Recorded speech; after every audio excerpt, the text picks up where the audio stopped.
Une équipe, 650 personnes. Leur objectif, produire tous les jours des médicaments pour l'Algérie et 7 autres pays africains. Leur nom, le laboratoire pharmaceutique Mérinal. Plus d'informations sur www.mérinal.com. Pour Mérinal, votre confiance n'a pas de prix.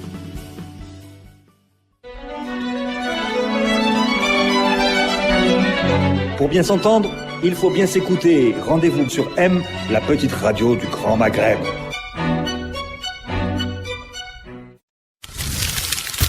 Radio M, le café presse politique.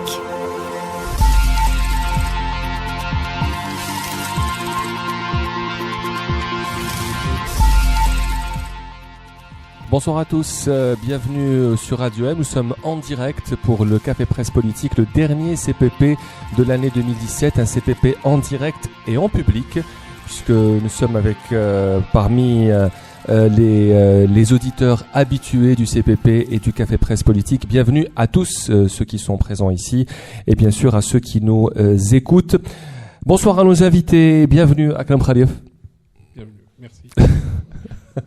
Bonsoir Aman Ingrashan. Bonsoir Khaled. Bonsoir Hassan Radi. Bonsoir. Bonsoir Tarek Hafid. Bonsoir. Alors, lors de ce café presse politique, nous allons évidemment faire un récapitulatif un peu de l'année 2017 et elle a été très très riche en événements politiques et économiques.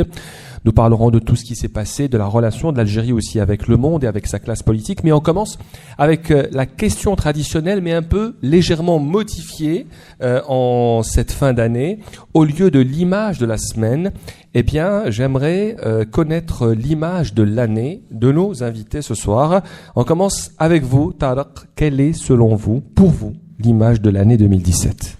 C'est je pense, un événement quand même très très important dans la vie politique algérienne. C'est le passage très rapide de Tebboune à la tête du gouvernement. Voilà. 80 jours, à peu près. C'est ça. Hassan, l'image de l'année. Enfin, j'en ai deux. Une évidemment très négative, c'est l'année Trump. C'est l'année Trump. Il y a des esprits brillants qui, au Café Presse Politique, nous disaient en novembre 2016 qu'il allait être encadré et qu'on arriverait à faire qu'après tout, c'est pas une grande différence avec Obama. Et on salue ces esprits brillants s'ils nous écoutent. On peut les saluer. Voilà, Trump a complètement impacté les relations internationales en 2017 et j'ai bien l'impression qu'on soit au début. Ça, c'est pour le négatif. Pour le positif, j'ai retiré tout à l'heure ma copie du dernier livre de Ali Abd Nour, En testament pour les libertés. J'ai commencé à le lire.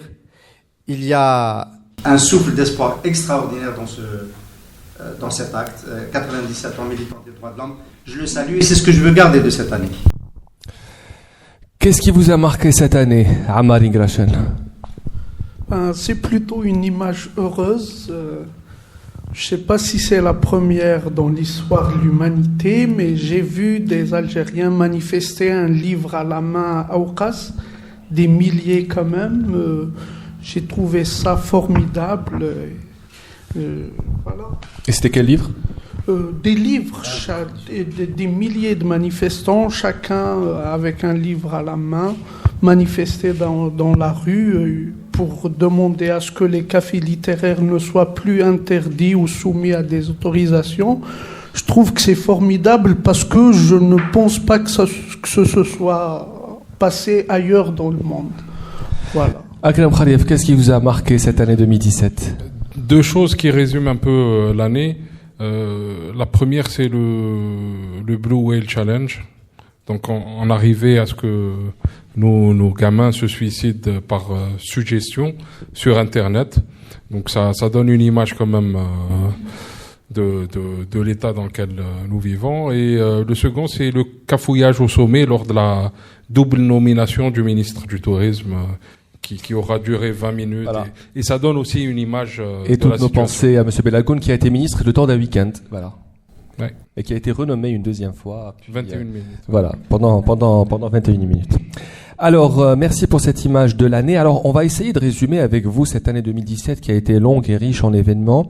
Est-ce qu'elle a été bonne ? Est-ce qu'elle a été, pour ceux qui disent qu'il y a un Algérie bashing, est-ce qu'elle a été totalement mauvaise ? Bonne pourquoi ? Et mauvaise pourquoi, selon vous ? quel mot peut-il qualifier cette année 2017 pour les Algériens, Yassine? Alors, on peut dire que cette année a été quand même du point de vue du pouvoir, je pense que ça a été une bonne année. Je pense que ça a été une bonne année parce que il y avait fort à redouter à la fin de l'année 2016 avec une chute du prix du pétrole qui était très importante. Beaucoup de complications. D'ailleurs, la loi de finances la plus austère a été adoptée pour 2017. Et je pense que la conjoncture a aussi coûté la longévité du gouvernement, qui était déjà depuis 2012 en poste, du gouvernement Sénégal. Finalement, les choses ne se sont pas si mal passées. Le prix du pétrole s'est redressé, les Algériens se sont montrés finalement assez compréhensifs avec les programmes d'austérité jusqu'à maintenant. L'inflation est en train de déraper, on en parlera plus tard, mais elle a été contenue pendant une partie de l'année.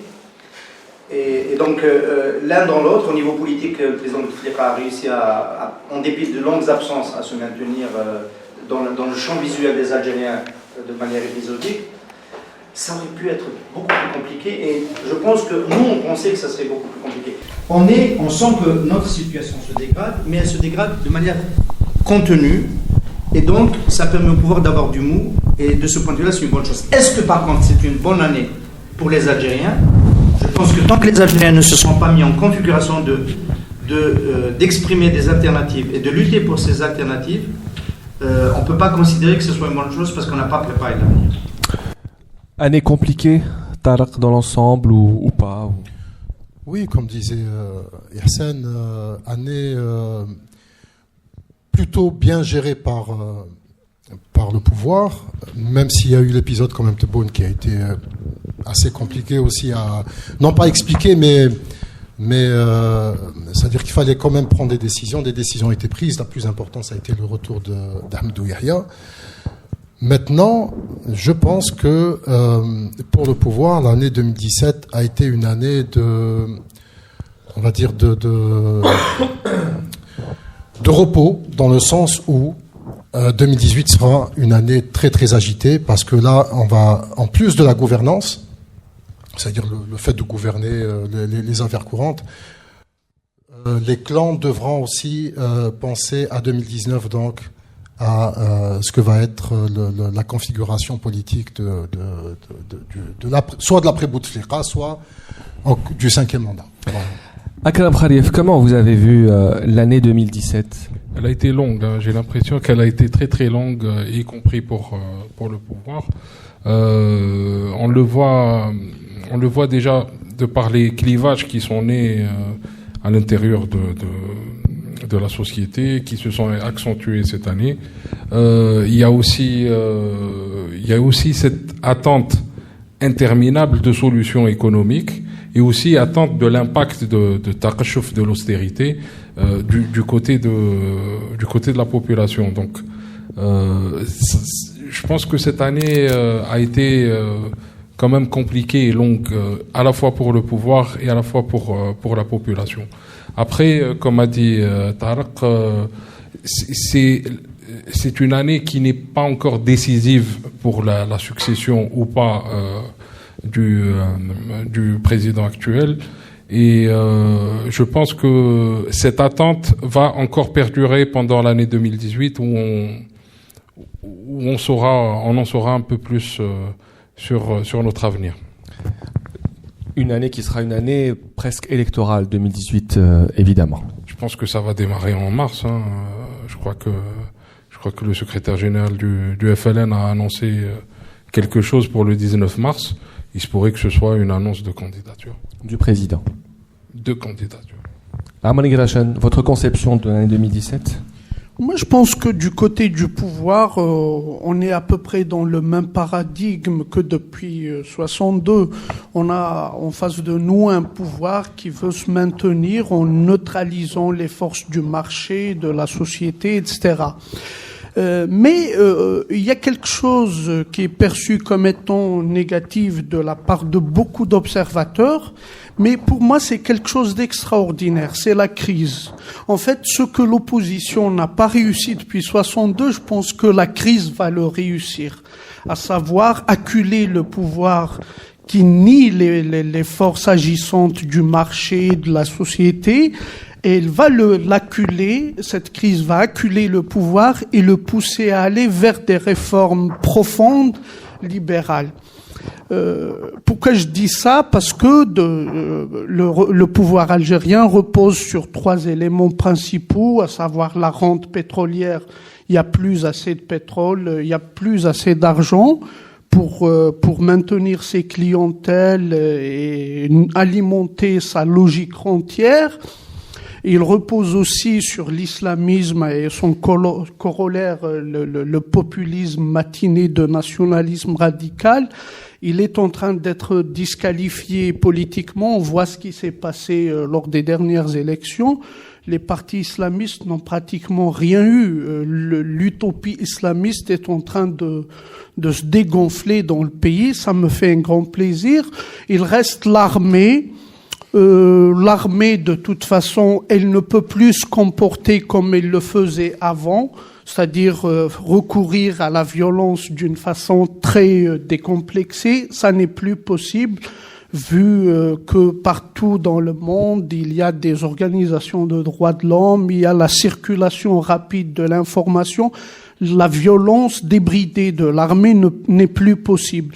Donc le pouvoir algérien est en train de renoncer à ses fondements, bien sûr la mort dans l'âme parce que ça leur fait pas plaisir, mais je pense que cette crise est annonciatrice de quelque chose de révolutionnaire dans le pays, d'autant plus qu'au niveau de la société, il y a beaucoup de belles choses qui se font. Je connais beaucoup de citoyens qui sont très volontaires, qui essayent de faire des choses sans passer forcément par les circuits de l'État. Et je pense que c'est l'avenir du pays et dans la société et dans le marché, pas dans les circuits de l'État. Alors Tarek l'a évoqué dans son image de l'année. Ce qui s'est passé avec le départ du Premier ministre Abdelmajid Tebboune a été sans doute un des faits marquants de l'année 2017. Déjà, le fait de succéder à un Premier ministre qui est resté très longtemps, Abdelmalek Sellel, qui a été révoqué d'une manière surprenante et un peu étonnante pour lui-même. Le remplacement par Abdelmajid Tebboune, qui reste moins de 3 mois Premier ministre avant d'être remplacé par Ahmadou Yahya. On se disait toujours, Ihsan, que oui, c'est pas possible. En fait, c'était l'année où on a rendu tout possible, y compris le fait qu'un Premier ministre reste au pouvoir moins de 3 mois. Oui, c'est un épisode très intéressant parce que on a un peu divergé sur son interprétation à chaud dans le Café Presse Politique. Moi, je reste sur ma première intuition et depuis, conforté par quelques témoignages, le pouvoir central, c'est-à-dire, en 2 mots, l'axe Saïd Abdelaziz ou Abdelaziz Saïd. À un moment donné, on va dire cet axe-là, peut-être avec une consultation du côté de l'ANP, a jugé que le régime était en train de rentrer dans une phase de précarité pour les raisons qu'a citées très bien Ammar Ingreshen, et qu'il fallait faire quelque chose pour pouvoir poursuivre la politique de réforme et aller vers des situations où ça allait être beaucoup plus compliqué. Et cette chose-là, c'était d'en finir avec l'expérience Sellal Bouchouerb. Moi, je dis Bouchouerb parce que Bouchouerb était un peu l'incarnation de la pratique de la corruption la plus débridée de la période Sellal. Sellal, en étant quand même un des parrains, parce qu'on ne peut pas le mettre en dehors de la photo. Donc, essayer de moraliser, entre guillemets, faire un geste. Au moment où en Tunisie, on a en prison quelques chefs d'entreprise, supposés être trafiquants, etc., etc. Chaque régime, à un moment donné, veut faire un geste pour dire à la population, ça va être dur, mais nous, on nettoie chez nous, de notre côté. Ce geste, il a dérapé.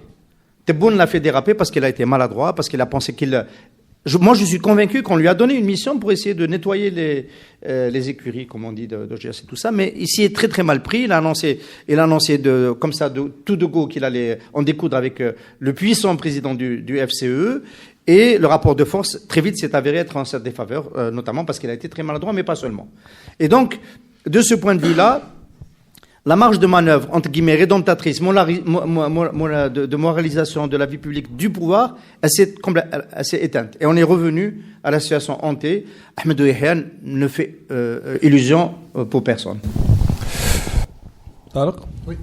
En fait, les témoignages qu'on récolte maintenant, nous tous, vont vers une situation en disant que Tebboune n'était pas la bonne personne justement pour mener cette lutte contre la corruption. Voilà. Certains faisceaux, des informations disent que déjà son voyage en Moldavie était très suspect, etc. Bon, peut-être à l'avenir, on pourra faire des enquêtes et voir un peu pourquoi et quel était l'objet de ce voyage et ce qu'il y avait derrière, etc. D'où, après la nomination de Yahya. Yahya n'a pas la réputation d'être quelqu'un de corrompu, c'est-à-dire dans le sens où, à part ce qui a été écrit sur, il m'a même dit, sur sa relation avec le groupe Tahkout, etc. Mais c'est pas quelqu'un qui a la réputation d'être corrompu.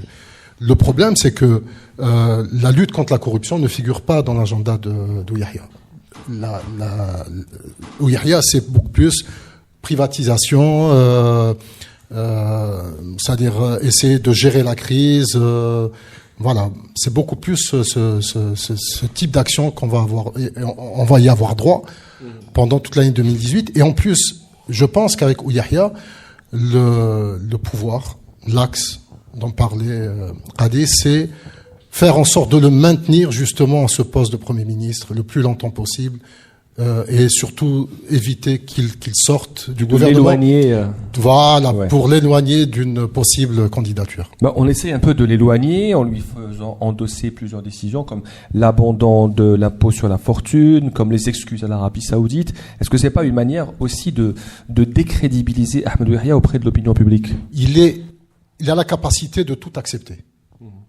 Tout ce qui peut être pris comme décision mauvaise par le gouvernement, il est prêt à l'accepter. Il l'a fait avant, il l'a démontré.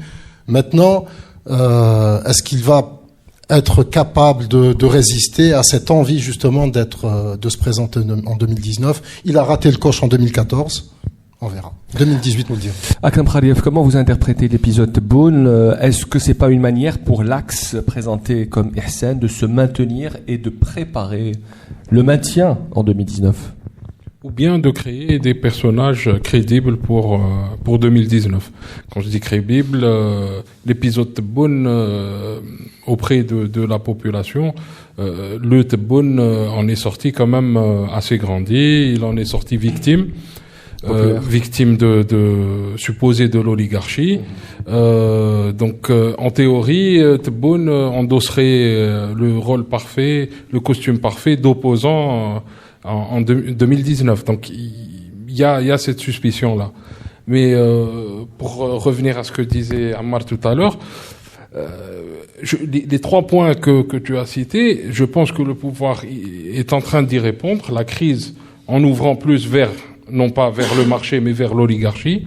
On le voit, on l'a vu récemment avec le partenariat public-privé, qui est quand même une façon intéressante de financer par l'État le rachat de ses propres entreprises par certains oligarques. Dans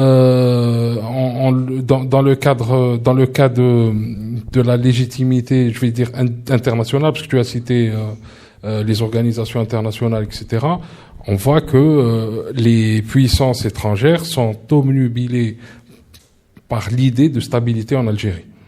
Et donc, ils sont prêts à aller très très loin et accepter de nombreuses choses qui se passeraient en Algérie, y compris un durcissement de la chose. Donc, effectivement, la crise est un challenge qui fait naître des opportunités, mais je pense que puisque le pouvoir a raté le coche de se réformer, on le voit depuis 3 ans que la crise est là, il n'y a pas souhait. Maintenant, c'est flagrant.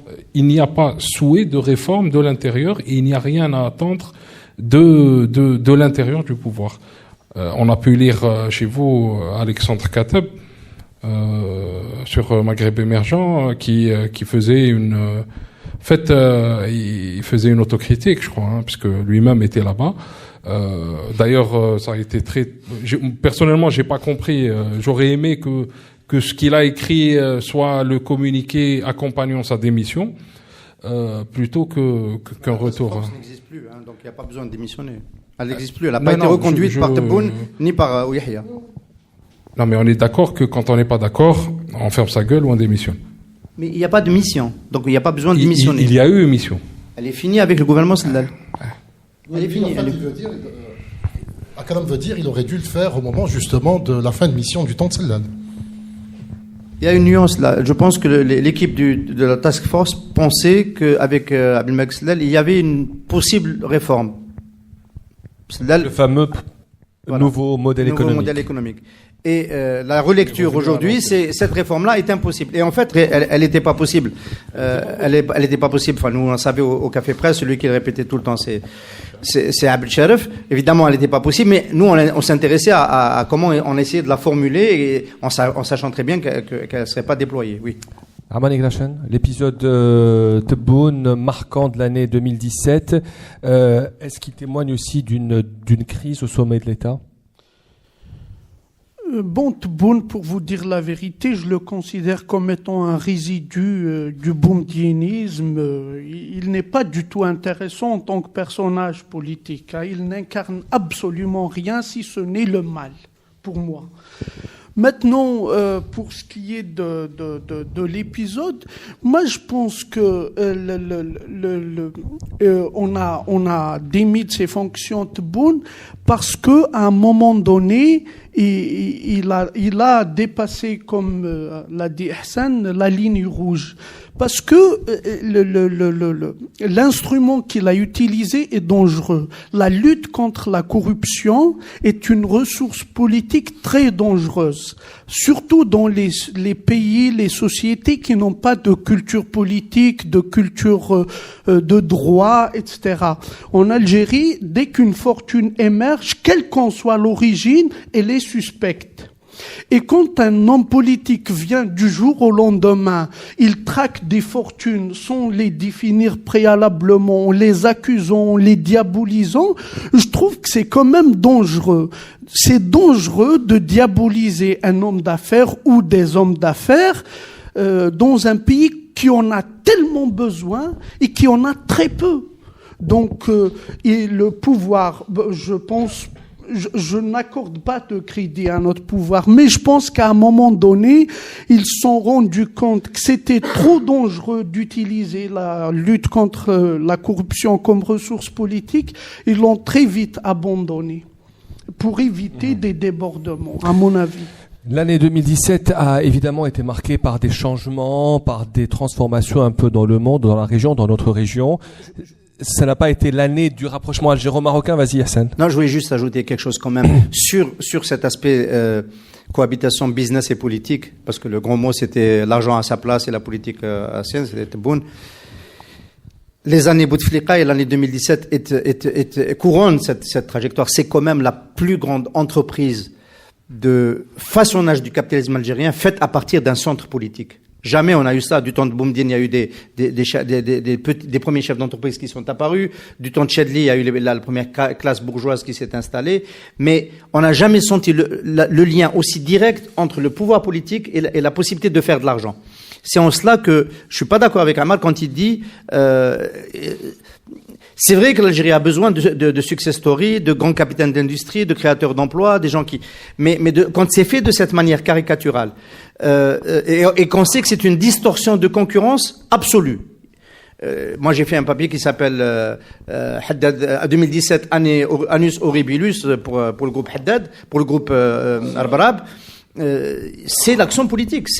On fait monter les amis. On fait monter les amis en l'occurrence le groupe Kouninef. Kouninef, c'est un ami direct de Abdelaziz Bouteflika, donc les enfants de Kouninef sont des amis de Saïd Bouteflika. C'est Haddad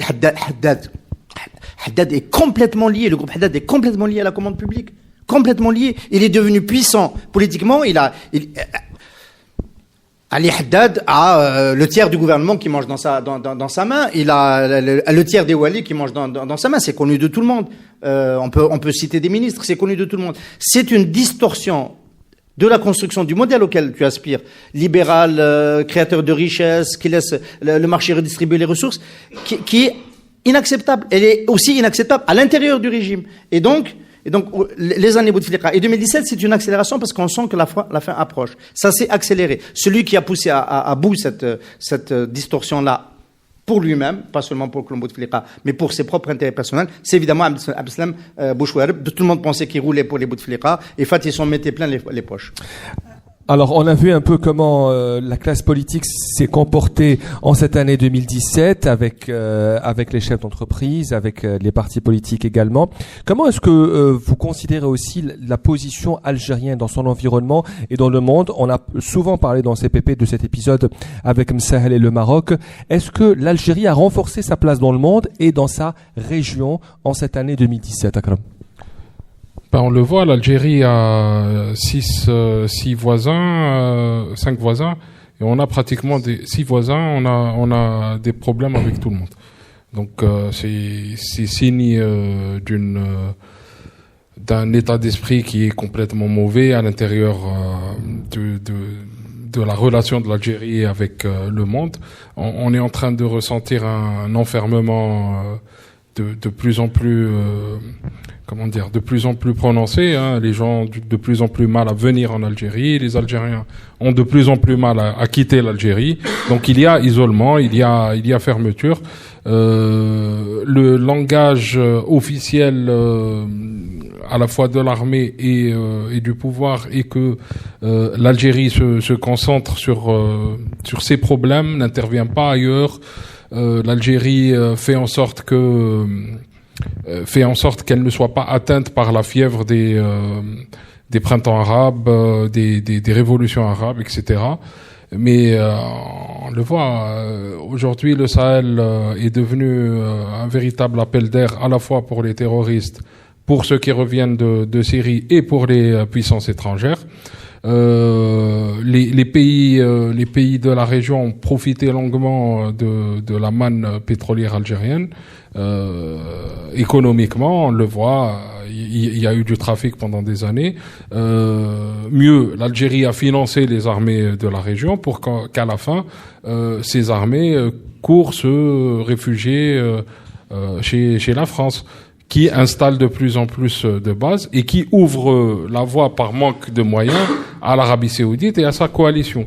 Donc, ce n'est pas normal. Aujourd'hui, on voit que l'Algérie se positionne en faveur de la paix, critique, plutôt dénonce que le fait que les Houthis envoient des missiles sur l'Arabie Saoudite, mais ne dénonce pas que les enfants yéménites se fassent bombarder par l'Arabie Saoudite.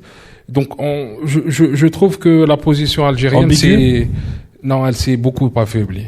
Et c'est dû à un problème de crédibilité aussi.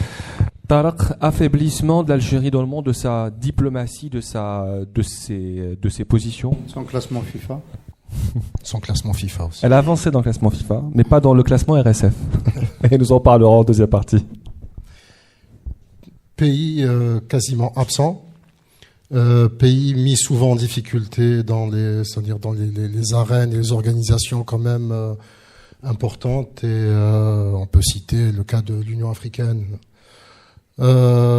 Pays qui est même avec ses voisins qui ont quand même entretien de mauvaises relations. Sincèrement, quand on dit que l'Algérie est revenue dans le concert des nations grâce à Abdelaziz Bouteflika, je ne sais pas combien de temps ça a duré depuis 99, mais là maintenant on mérite vraiment un zéro pointé. Ce qui s'est passé dernièrement avec les excuses à l'Arabie Saoudite, c'est dramatique. C'est vraiment, moi, ça m'a mis très en colère. La dénonciation officielle du transfert de l'ambassade des États-Unis vers le Quds n'était pas du niveau de l'Algérie qu'on connaît. Il y a eu, je sais que les Wali ont organisé des rencontres avec la société civile, avec un peu, pour essayer d'organiser des manifestations pro-palestiniennes. Ça, c'est même pas fait. C'est-à-dire la chose là, ce que c'est faire l'Algérie, c'est-à-dire au niveau local, n'a même pas pu être organisé. Alors, imaginez au niveau international. Nous sommes vraiment à la traîne. Voilà. Sans compter la présence aussi dans des organisations internationales. On peut citer, je sais pas, moi je vais citer l'Union africaine des télécoms, où l'Algérie a perdu un siège important à cause de son absence aux réunions. On peut citer Alger aurait pu être le siège de. Et c'est la Tunisie qui a raflé ce siège. On peut citer aussi même notre présence nous en tant que journalistes dans des organisations internationales, nous sommes présents nulle part, que ça soit au sein de l'affiche, que ça soit au sein même des organisations. Et ça, pour le dire, c'est vrai que c'est la faute aux journalistes. Là, j'ouvre une petite parenthèse, c'est la faute aux journalistes, mais c'est aussi la faute, d'une certaine façon, à une diplomatie qui n'encourage pas le fait qu'il y ait des organisations algériennes présentes dans des organisations internationales. Et Hassan, est-ce que vous pensez un peu de bien de la diplomatie algérienne, de ses actions en 2017 ? Le bien que je peux en penser, il correspond à ce que peut obtenir un objet céleste qui est sur une trajectoire balistique et qui ne retombe pas tout de suite parce que la trajectoire initiale est très forte, qui le maintient encore en orbite. Dans le cas de l'Algérie, le lancement, la fusée qui nous a lancé, c'est la révolution algérienne. Elle est tellement forte qu'on continue d'exister alors que depuis 18 ans au moins, depuis que Bouteflika est là, nous n'avons pas renouvelé notre conceptualisation de notre diplomatie, de notre rôle dans le monde. Est-ce que vous pouvez me citer un seul concept nouveau, au moins ces 10 dernières années, dans la bouche d'Abdelkader Msahel, ou dans la bouche, dans celle du ministre des Affaires étrangères président, il y avait exportateur net de stabilité. Voilà, on va dire cela. Ça, c'est pas un programme. Ça, c'est pas un programme. L'Algérie n'a pas un dessin. Monsieur Lamamra disait qu'il était issu de l'Académie Bouteflika. Voilà, donc toujours la trajectoire. Les grandes diplomaties, les grandes actions à l'international sont le souffle d'un grand dessin national. L'Algérie, ces 20 dernières années, n'a pas de grand dessin national. Amar, l'Algérie dans le monde. Écoutez, ce matin, je lisais un journal américain, j'ai vu que Erdogan a fait 28 visites en Afrique, visites d'État. Je pense que Bouteflika n'en a fait aucune. Lui qui est considéré comme étant le sage des sages d'Afrique. Mais c'est extraordinairement ridicule, ça. Aucune visite bilatérale. Donc c'est vraiment... ça exprime le manque de vision, le manque de stratégie, etc. Je l'ai dit dans l'autre CPP la dernière fois, l'Algérie n'a aucun ami sur la planète. Je ne sais pas si vous vous en rappelez, lorsque Ben Bella, au lendemain de l'indépendance, a fait une visite aux États-Unis, il est sorti de la Maison Blanche, tout de suite après, il a pris l'avion vers Cuba. Il est sorti du siège des Nations Unies. C'était pas la Maison Blanche. Mais en tout cas, il était aux États-Unis, qui aurait pu être un grand partenaire pour l'Algérie. Tout de suite après, il va à Cuba. Ça veut dire qu'il n'y a aucune logique qui structure la politique internationale du pays. Aujourd'hui, c'est la même chose. Dites-moi quel est le pays ami de l'Algérie.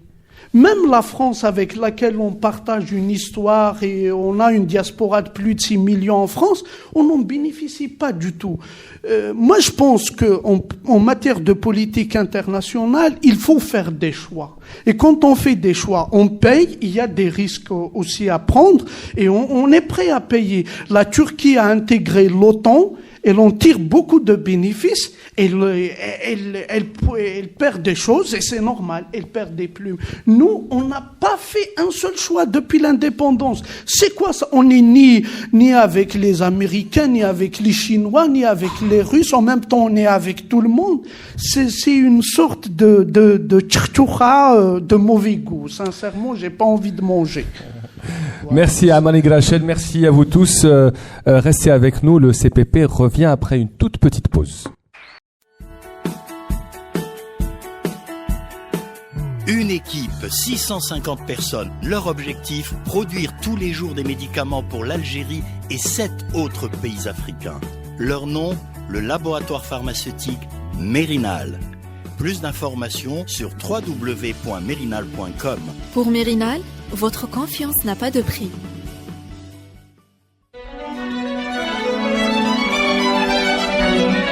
Pour bien s'entendre, il faut bien s'écouter. Rendez-vous sur M, la petite radio du Grand Maghreb.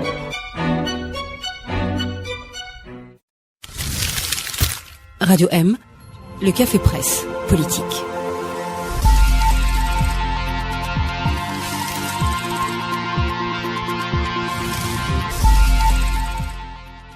Bienvenue à la deuxième partie du Café Presse Politique. Nous sommes en direct sur Radio M et grâce au bienfait du direct, eh bien, nous venons d'apprendre que dorénavant, le 12 janvier, Yennaïl sera une journée chômée et payée. Donc à compter de ce 12 janvier 2018, en voilà une...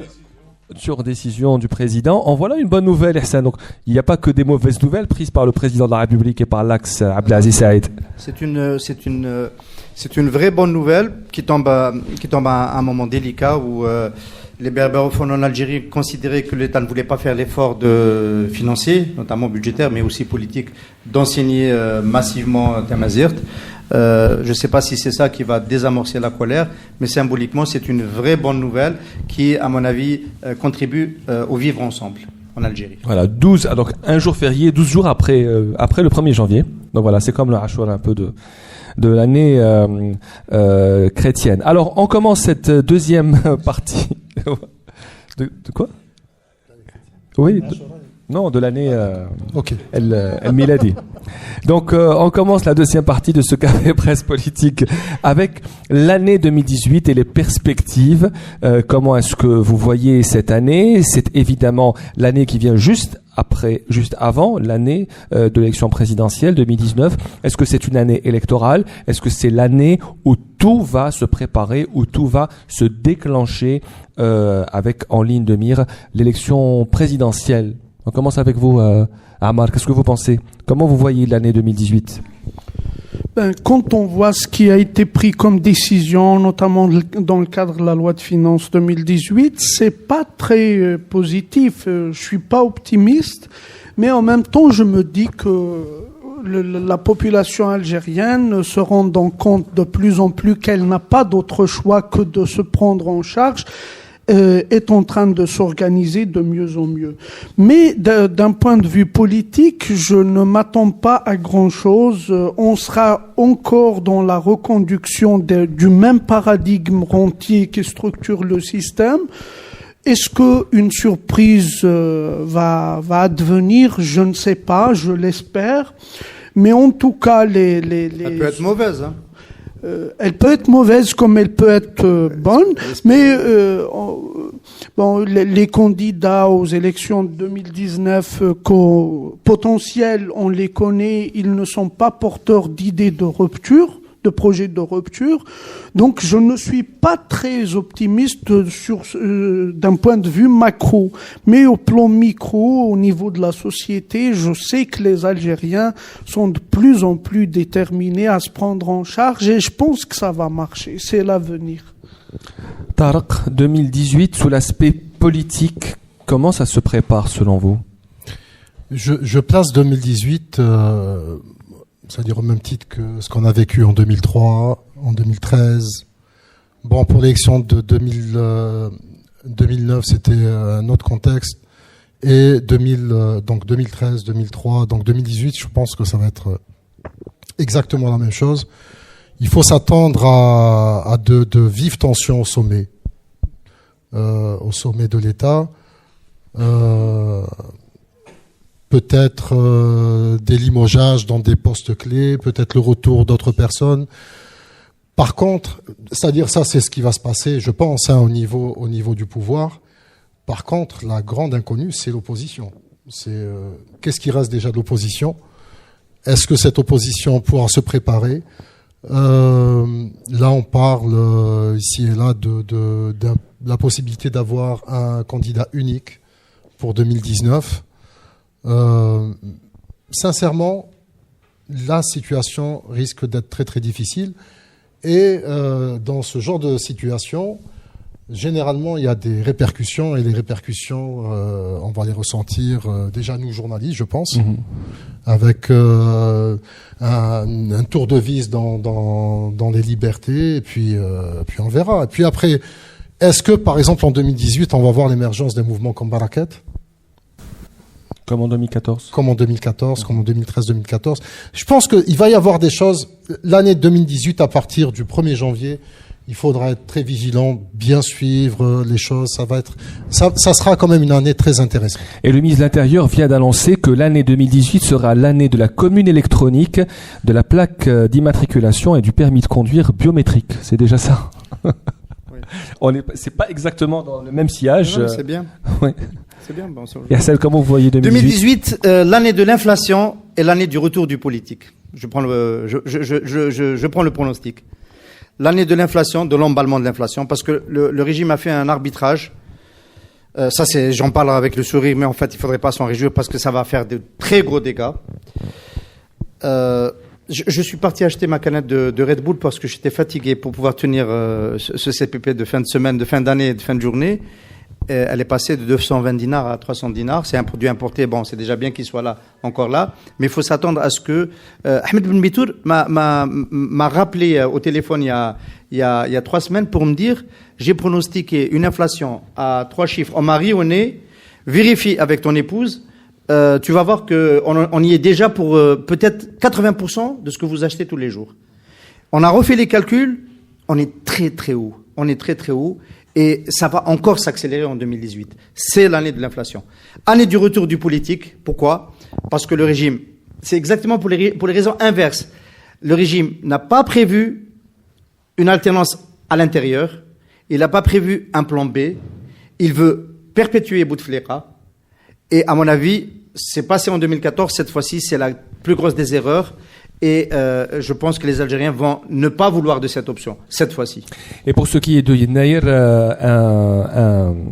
quelqu'un qui nous suit sur Twitter, Kamel DZ répond, mais c'est la blague, ce 12 est un vendredi. Oui, par malchance, le premier 12 janvier de 2018 tombe un vendredi. Les gens qui travaillent le vendredi. Oui. Comme nous les journalistes, oui. Armand Igrachen. Naïr, c'est une très bonne nouvelle. C'est très symbolique, c'est vrai, mais c'est une très bonne nouvelle, d'autant plus qu'il y a des tensions dans toutes les régions berbérophones. Mais pour 2018, je crois que j'ai déjà donné mon point de vue. Est-ce qu'on peut dire que 2018 est l'année de Ahmed Yahya ? Non, Ahmed Yahya, je l'ai écrit quelque part, il est le seul être sur la planète à pouvoir donner le vertige à une girouette. Et il change tellement de position qu'on ne sait plus qui il est. Une fois, je lui ai posé la question, je lui ai dit, vous avez appliqué des programmes de droite, de gauche, d'extrême droite, je ne sais plus quoi. Dites-nous qui vous êtes. Qu'est-ce que vous pensez? Il était très gêné, il m'a regardé de travers et il est parti. Voilà, voilà. Est-ce que c'est une option envisageable pour l'élection présidentielle de 2019, puisque son nom revient à chaque quinquennat, Ahmed Yahya? Je pense pas. Personnellement, je pense pas. Je pense qu'Ahmed Yahya est un exécutant, est un fonctionnaire, haut fonctionnaire. Il est dans ses attributs-là. D'autant plus qu'il, je sais qu'il n'en a absolument rien à faire. Il ne jouit pas d'une popularité très grande. Et donc, je ne pense pas qu'il cumule quelques qualités que ce soit pour se représenter, mis à part son ambition. Donc moi, je ne pense pas que ça sera l'année Yahya. Au contraire, je pense que on est en train de faire le sale boulot à Ahmed Yahya en lui faisant endosser la loi des finances 2018, en lui faisant endosser les interdictions d'importation et plein d'autres choses qui vont découler. Je pense que Yahya est propulsé vers le soleil pour le brûler. Si c'est pas l'année d'Yahya, est-ce qu'il y a d'autres options qui sont envisageables? Que pensez-vous de l'option Saïd Bouteflika? L'option de base, c'est Abdelaziz Bouteflika. Ça, il faut bien le comprendre. Enfin, nous, on l'a compris à notre détriment. C'est-à-dire que en avril 2013, à la fin d'avril, après le 27, quand le président a fait son AVC, on était parti sur autre chose. Jamais on n'aurait pensé que, à l'échéance d'une année après, il allait être le candidat. Il a pu être candidat alors qu'il était au fond du trou et qu'il était au plus mal. Donc, je pense que autour de lui-même, il ne s'envisage que président. Il faudrait qu'il se passe quelque chose comme au Zimbabwe pour que ça soit différent. Mais sinon, l'option du système, c'est 5e mandat. Ça, j'en suis. Vous en êtes persuadé aujourd'hui? Persuadé complètement. L'option Saïd, c'était une option, une sorte de booster, de dérivation comme ça, pour au cas où c'est pas possible. Est-ce qu'on peut pas maintenir la baraka de Bouteflika en mettant son frère? Mais c'est pas très sérieux. C'était bien que le général Ben Hadid alerte l'opinion. Ça lui a coûté très cher en disant ça, c'est une option qu'on essaie de déployer. Peut-être que par son geste de courage et de bravo, il a cassé cette possibilité-là. Moi, j'y crois pas aujourd'hui. Donc, ça sera soit 5e mandat d'Abdelaziz Bouteflika, soit Cheikh Behlel, c'est pas sérieux pas une seconde. Cheikh Behlel, c'est un gibier de potence, c'est un grand brigand, et il finira peut-être avant l'arrivée de la présidentielle d'une manière ou d'une autre, parce que les affaires continuent à être traitées à l'international. Les affaires en Algérie, ça s'est arrêté, mais les affaires à l'international continuent d'être traitées. Et il est extrêmement ridicule dans ses conférences. Moi, j'ai écouté un journaliste, c'était à Oran il y a 2 jours, qui était au centre des conférences, des conventions à Oran. Il est pathétique, ce type. Hein. Il faut vraiment pas relayer. Moi, enfin, c'est mon point de vue. Chacun est libre de penser ce qu'il veut, mais c'est pas sérieux. Cheikh Behlel, c'est pas sérieux. Donc c'est Abdelaziz Bouteflika. S'il ne peut pas, et à mon avis, ça va poser de gros problèmes. On est dans une crise du régime. On est dans une très sérieuse crise du régime. La preuve que ça va être difficile de faire passer ça, c'est que cette année, la campagne est partie. Cette fois-ci, la campagne est partie de très loin. Elle a commencé. Hein. Elle est partie de très loin parce que c'est lourd ce qu'il faut faire passer. Donc pas d'option Saïd Bouteflika qui, en 2018, à part le président de la République, est-ce que un des admirateurs et de ceux qui suivent le Café Presse Politique qui est avec nous ce soir nous disait tout à l'heure, peut-il se passer autre chose que ce que l'on veut nous présenter, de ce que l'on nous prépare pour 2018? Est-ce que c'est envisageable? C'est possible. Un Macron algérien? Pas un Macron algérien, mais bon, ça m'étonnerait qu'on puisse arriver, c'est-à-dire qu'il y ait actuellement, en tout cas au cours de ce siècle, un jeune Algérien à la tête de cet État. Mais je pense qu'il faut suivre Sellal. Suivez Sellal, il est en train de faire des apparitions comme ça en public. Il essaie un peu peut-être un peu de redorer un peu son image. Mais il peut y avoir d'autres personnes. Alors, on verra. 2018, on verra. Il y a des rumeurs qui circulent à Alger sur un probable retour à un poste important dans le gouvernement, ou peut-être à la tête du gouvernement, de Abdelaziz Belkhadem, ancien patron du FLN. Tu en penses quoi, Akram? Est-ce que c'est envisageable? Ce sont des postes interchangeables, hein. Chef du gouvernement, c'est un poste d'exécution. Donc, ils peuvent techniquement mettre n'importe qui. Et d'autant plus que l'enjeu de 2018 est un enjeu logistique et technique. Donc ce n'est pas un enjeu de gestion ou de sortie de crise, d'autant plus que eux ne sont pas engagés dans un processus de sortie de crise économique. Donc peu importe qui sera au poste, pour peu qu'il soit un fidèle du président. On peut revenir à la situation de fin 2013 quand l'état de santé de Bouteflika est encore suffisamment incertain et que ses amis et son clan essayaient d'envisager un plan qui soit un plan Bouteflika continuité Bouteflika sans Bouteflika. Les 2 noms qui ont circulé, c'est celle-là, c'est bien de le rappeler, et l'autre c'est le général Hamel, qui avait circulé de manière insistante, comme une synthèse entre l'armée et le clan Bouteflika. Et je pense que l'option, celle-là, à mon avis, elle est morte, parce qu'il n'est plus chef de gouvernement, enfin Premier ministre. Par contre, il y aura peut-être, si jamais c'est pas possible pour Bouteflika, parce qu'il peut avoir encore des difficultés sérieuses de santé et une forte résistance qui peut se passer dans la société, le scénario pas prévu, c'est un scénario qui ne peut pas se produire si les Algériens ne bougent pas. Si les Algériens ne bougent pas, on est sur 5e mandat. Et à l'intérieur du régime, à mon avis, il n'y aura pas assez de résistance. Par contre, et moi je m'attends à ce qu'il se passe des choses, pas seulement Barakat, mais au niveau social, il y a des préavis de grève qui vont arriver en série. En 2018, il y en a un qui a démarré. C'est celui des médecins résidents. Et il y en aura d'autres dans les secteurs industriels, etc. Si ça bouge, Il faudra envisager autre chose. Et à ce moment-là, y compris les solutions du type Hamel, proche du clan, etc., elles seront dépassées. Tu fais bien de parler de ça et d'évoquer ça. On n'a pas parlé du rôle de l'armée. Donc, il est très important d'attendre le 5 juillet pour avoir une idée claire sur ce qui va se passer. Parce que le 5 juillet, il y aura ou il n'y aura pas un remaniement au sein de l'armée, il y aura ou il n'y aura pas de promotion, et l'actuel chef d'état-major et vice-ministre de la Défense restera ou ne restera pas. Mais cette position-là est une position critique. Le départ éventuel et possible de Ahmed Gaïd Salah pourrait créer un appel d'air politique vers un personnage comme le Hamel, justement, qui pourrait très facilement devenir chef d'état-major. Et ce qu'on attend aussi en 2018, c'est de savoir de quoi sera fait cette année en matière de libertés individuelles et notamment de liberté de la presse. Nous en avons beaucoup parlé en 2017 et nous avons la chance d'avoir avec nous Yasmine Kasha, qui est la chef du bureau de Reporters sans frontières pour l'Afrique du Nord, basée à Tunis. Yasmine Kasha, vous êtes avec nous. Merci d'être là. 2017 n'était pas une bonne année pour la liberté de la presse en Algérie. Nous avons encore perdu des places dans le classement RSF et nous sommes même passés derrière le Maroc, ce qui n'était jamais arrivé. Effectivement, l'Algérie, elle est 134e cette année au classement de Reporters sans frontières.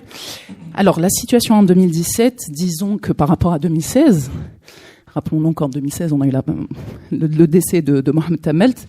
La situation reste difficile, mais elle n'est pas aussi grave que ce qui s'est passé en 2016, ça c'est clair. Si on veut un peu analyser ce qui s'est passé, la première chose, c'est que, encore aujourd'hui, le code pénal est utilisé contre les journalistes, professionnels et non professionnels. On a 2 cas marquants cette année, le cas du blogueur Touati Marzouk, et puis le cas du fixeur Saïd Chitour. Le premier a été arrêté, Marzouk a été arrêté en janvier, Chitour a été arrêté en juin, si je me trompe pas. Et dans les 2 cas, on a donc un code pénal, des accusations extrêmement lourdes, accusé de trahison, haute trahison, intelligence étrangère. Ça c'est des faits qu'on n'avait pas vus depuis. C'est des accusations qu'on n'avait pas vues depuis très longtemps. Donc effectivement, les 2 sont en détention arbitraire jusqu'à aujourd'hui. Le procès n'a pas encore, ça n'a pas abouti. Et puis voilà, cette détention qui se poursuit, le code pénal qui continue à être utilisé, et les cas de Saïd Chitour et de Touati Marzouk qui sont extrêmement inquiétants. Et puis l'autre fait marquant, puisqu'on parle de fait marquant en 2017, c'est la censure, notamment au niveau du numérique, enfin sur Internet, avec la censure de TSA cette année, le blocage qui a duré 5 semaines ou même un petit peu plus. Ça c'est aussi nouveau. On ne sait toujours pas qu'est-ce qui s'est passé exactement, pourquoi le site a été. C'est un site qui fait de l'information, qui est plutôt indépendant, qui est critique, etc. Et donc ça c'est nouveau, c'est inquiétant, même s'il y a une réaction qui est plutôt positive avec la création d'un syndicat, etc. Mais il est clair que la prochaine bataille sera sur Internet.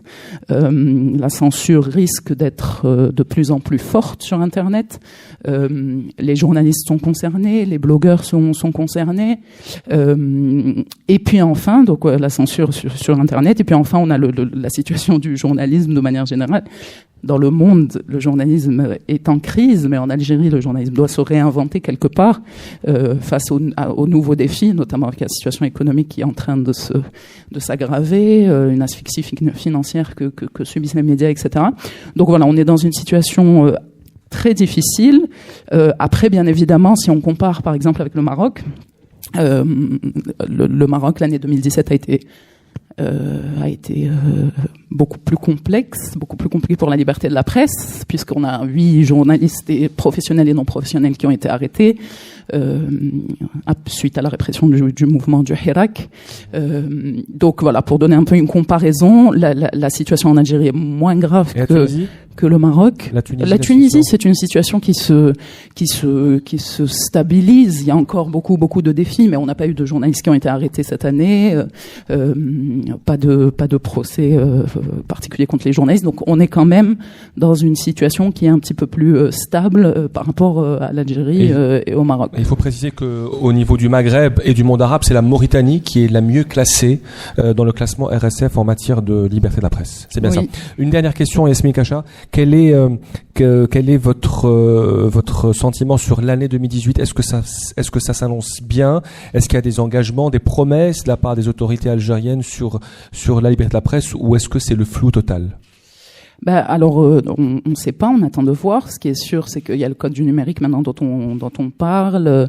Est-ce que ce code du numérique va contenir un chapitre consacré aux droits et libertés? Est-ce que la société civile sera consultée pour avoir un texte qui soit conforme aux standards internationaux et puis à la constitution algérienne qui protège, on le rappelle, la liberté de la presse. Donc ça, c'est des questions qui vont. Est-ce que Saïd Chitour va être libéré? C'est une demande forte de Reporters sans frontières. On a lancé une pétition signée par plus de 5000 personnes pour demander sa libération.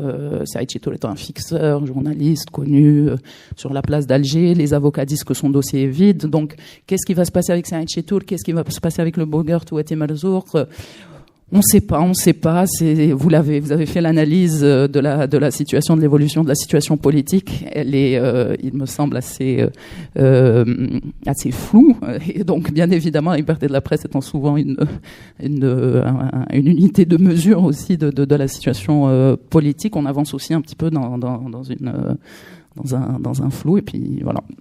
Merci beaucoup. Je ne sais pas si le constat est partagé, mais merci à vous. Merci beaucoup Yasmine Kacha, vous êtes la chef du bureau de Reporters sans frontières en Afrique du Nord, vous êtes basée à Tunis. Merci à vous tous d'être venus pour ce dernier CPP de l'année 2017. Merci Tarek Hafid, merci à Amani Grachen, merci Akram Khariev et Hassan Qadi, merci à tous nos auditeurs, à tous ceux qui nous écoutent tous les mercredis à 18h en direct sur Radio M. Maintenant c'est le débat qui va commencer hors antenne, c'est entre nous avec nos invités. Bonne année et à l'année prochaine. Une équipe, 650 personnes. Leur objectif, produire tous les jours des médicaments pour l'Algérie et 7 autres pays africains. Leur nom, le laboratoire pharmaceutique Mérinal. Plus d'informations sur www.mérinal.com. Pour Mérinal, votre confiance n'a pas de prix.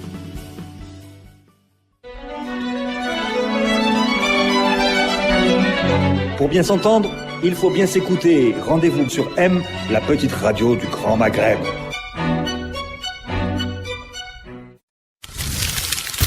Radio M, le café presse politique.